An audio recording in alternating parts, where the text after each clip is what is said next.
And before we go, the viral sensation that has gripped the hearts of millions online and sparked a debate, that of a baby monkey in Japan. Yeah, we are talking about Punch, the 7-month-old macaque from Ichikawa City Zoo who was abandoned by his mother and cared for by zookeepers. He forged a bond with a plushie he was given as he struggles to socialize. Videos circulating online show Punch being dragged around by all the macaques inside the enclosure. Zookeepers say he was often seen wandering alone, clutching his toy tightly. The zoo maintains that Punch is gradually integrating into the troop, and more recent clips show another macaque grooming and comforting him. We spoke to an expert earlier on what this story tells us about the harsh realities of life in captivity. It's hard to know when you're not there watching to see, what exactly happened, which individuals, committed that or whatever. But in macaque society, it's a pretty strict dominance hierarchy, and individuals, particularly young individuals, are often disciplined for, inappropriate behaviors or unacceptable behaviors. And so while it might look very like bullying, in some ways, it could be a way to teach them how to better, be a part of the social group. And so that might have been what was happening. Again, this is all without knowing exactly who that individual was and, what prompted the behavior.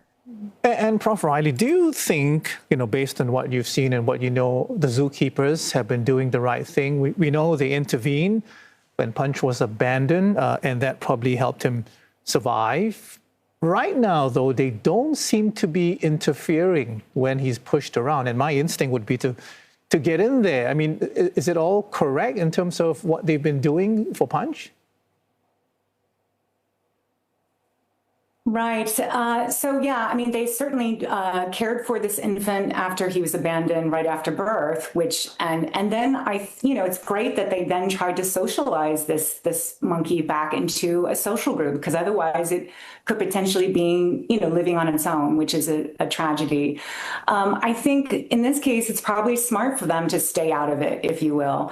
The macaque, if he's going to be successful in this social group, he needs to figure out how to behave appropriately and make friends.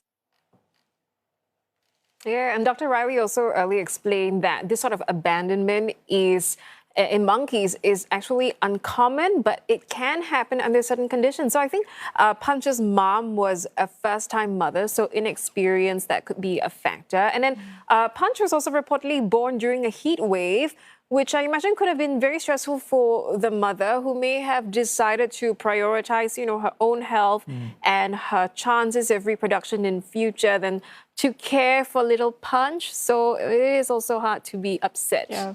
Factors there. Survival of the fittest, and that's the way it is sometimes. Yeah. So while experts are looking at this from a behavioral and also evolutionary lens, the internet has gone crazy, responded a very different way. Shoppers have bought them out. I mean, the stuffed orangutan we see there sold out in parts of the U.S., Japan, and even here in Singapore. So, for context, it usually sells for about $20. But now resale prices are soaring, with some listings hitting $400. So wow. Maybe it's the new La Boo Boo, but really it's the sideshow, right? What we want, I think many of us want, is happy ending for Punch, for him to become part of the troop, and for macaques and all wildlife for that matter, to be able to stay in their natural habitats.